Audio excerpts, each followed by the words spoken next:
I have a death wish. I even have a death wish for you, your friends, and your family.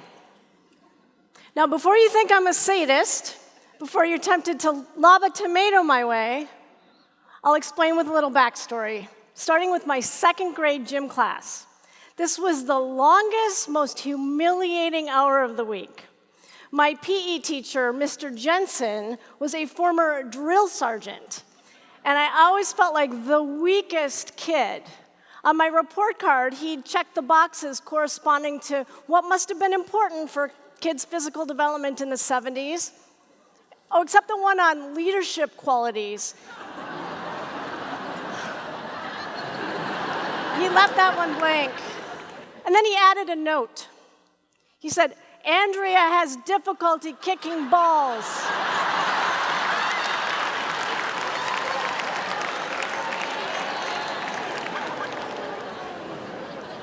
My dad, who was always wanting to see people's gifts rather than their limits, wrote a letter back to Mr. Jensen. He said, "Well, Andrea may have difficulty kicking balls, but you should see her stand on her head and do cartwheels."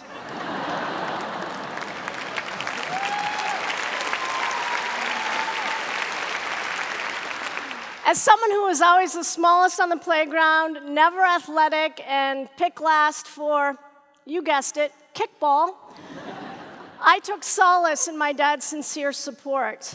And now as a business owner, I can see that ball kicking can really come in handy. In any case, in that one simple sentence to a short-sighted gym teacher, "But you should see her," my dad showed me that focusing on strengths rather than weaknesses feels really good. That no one has a lock on reality, and that it's important to acknowledge each other's gifts. So with all that great karma my dad had built up over the years with me, it seems only right that some praise would ultimately come his way. And long into his fruitful and active retirement, he was featured in a hometown newspaper story. The article described the many ways he'd contributed to our small Midwestern town. He sent a copy of it to my siblings and me with a short handwritten note. In his trademark modesty, he just said, "Well, it's better than having a eulogy read over an open casket." My dad died 5 years ago at the age of 96. He left this world not 20 feet from where he'd come into it. He was born and he died in the same house. I like to think that he died as well as he'd lived, on his own terms. I had the honor of giving the eulogy. Ultimately, he'd chosen a cremation over an open casket. And as I looked over at my dad's ashes, I had to smile. You have to understand, our dad loved beer. So instead of putting his ashes in a blasé urn, we put them in a big, shiny beer growler.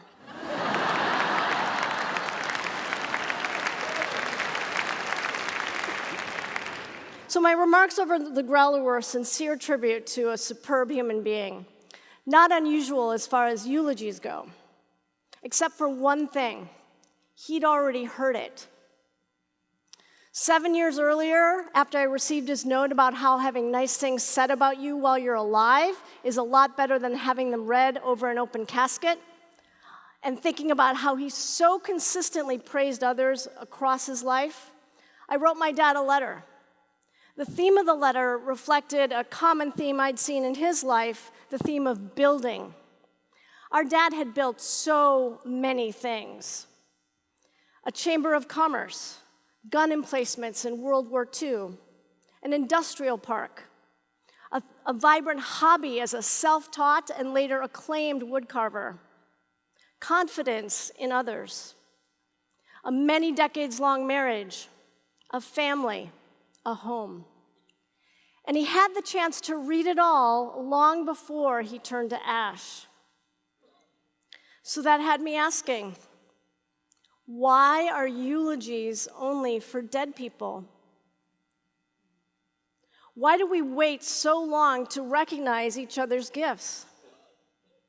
Why are the truest compliments and the sincerest sentiments said about our loved ones when they can no longer hear and savor and bask in them? One reason can be found in the words of the wise beyond her years Anne Frank, who said, "Dead people receive more flowers than living ones because regret is stronger than gratitude."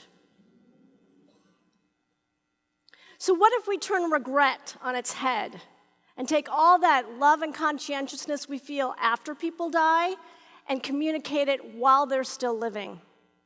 After all, doing so eases the pain of death and regret for both the dying and the living. Now, since I've never died before, I've gone on an intentional quest to bear witness to people who are dying. I became a hospice volunteer. So I spend some of my free time sitting with people who are likely near the end of their days. And I'm learning that those who are dying want to know that they're loved and have loved well. They feel regret for all sorts of things, for things they didn't do and words they didn't say. Deep down, they want to know their lives have mattered. They feel really mortal because they are, as am I, as are you. So when we learn a loved one is near death, we face a pivotal choice. We can choose to say nothing and hope that our eulogy sufficiently acknowledges the person who's no longer here with us. Or we can shift the way we face death, and we can shift the way we face life. We can choose to step up and express our love and appreciation for the dying while they're still here. And we can acknowledge and honor all those around us who are very much alive. I like to call this purposeful honoring of the living a grace note. And whether it's written or spoken, it's a means of freely acknowledging someone's presence and gifts. I know in my bones these sentiments lessen the pain of grief and increase its grace. Like a musical grace note, they're that extra embellishment that makes something beautiful even better. With a grace note, we let our loved ones know in no uncertain terms that they're loved, that they matter, that they are seen and heard and witnessed, and whether that their gifts are ball kicking or building. What do you think keeps us from gracing each other this way? Is it lack of time? A fear of feeling awkward? The difficulty of dealing with death? Unresolved anger? A lack of forgiveness? In this slide, I'll tell you a bit about my friend Sandy. For much of her life, she had a complicated relationship with her mom. She was holding on to decades of resentment, some of it related to her mom's alcoholism. But now, her mom was dying of cancer. And as heart-wrenching as it was to admit, she said sometimes she wanted her to die. She and I went for a walk not long after my dad died, and I mentioned how I felt this sense of freedom and a lack of regret, and I was sure it was a result of having given him the note before he passed. So Sandy wrote her mom a note, and she included an honoring set of memories about what she did love about her mom. She contacted me later. She said, "You know what? It was like magic. I started liking my mom. My resentment melted. I forgave her. I felt compassion for her. My heart got softer." What I've learned over and over is that the pain of regret is always greater than the challenge of writing a grace note. Let me tell you another story about a visit I had with a hospice patient. Without any prompting, she said, "Oh, I wish Joan knew how much I appreciated her." Joan was her lifelong friend and now her primary caregiver. And I encouraged her to keep talking as I reached for whatever paper I could get my hands on. It ended up being a used envelope. I said, "Tell me more," and she shared a few more sentiments, and then I said, "Tell me about a favorite memory of a time you spent with Joan." And as if it were yesterday, she described a road trip they took to California, got to a beach, took a risk to introduce themselves to some boys, and you know where that went. And our exchange took maybe just a few minutes.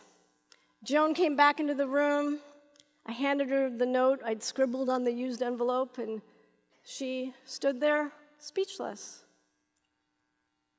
And then she walked over to sit with her lifelong friend in a wordless moment of connection and love. A moment of grace can be that simple and that profound. It's an experience that forever touches the dying and those who are left behind. You might be wondering what you'd say or how to get started. I find it's easiest to think about a specific memory or story.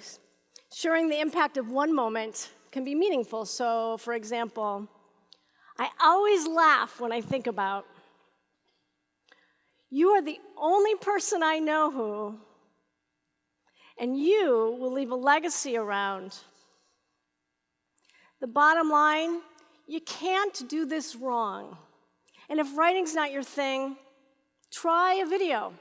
Make an audio recording, a drawing, a photo collage, a word cloud.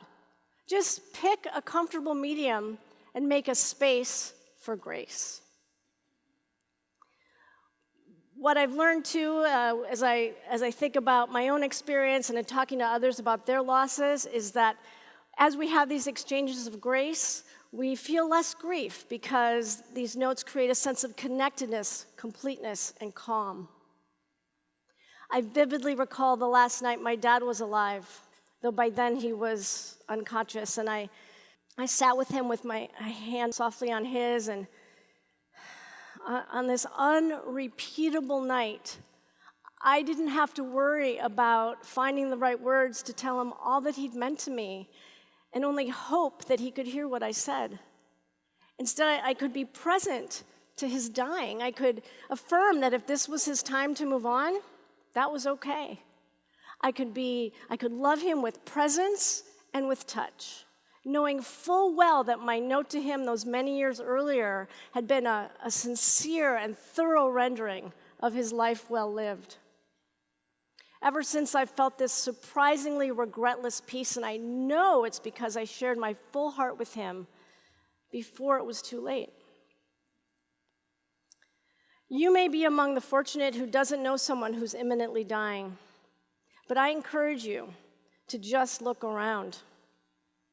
People everywhere are dying to be recognized and appreciated. People are dying to receive your grace note. So that's my death wish for you, that you see how your note, no matter what form it takes, is an oasis in a desert of people who are thirsty to know they're making a difference. As my dad said, it's better than having a eulogy read over an open casket. Thank you.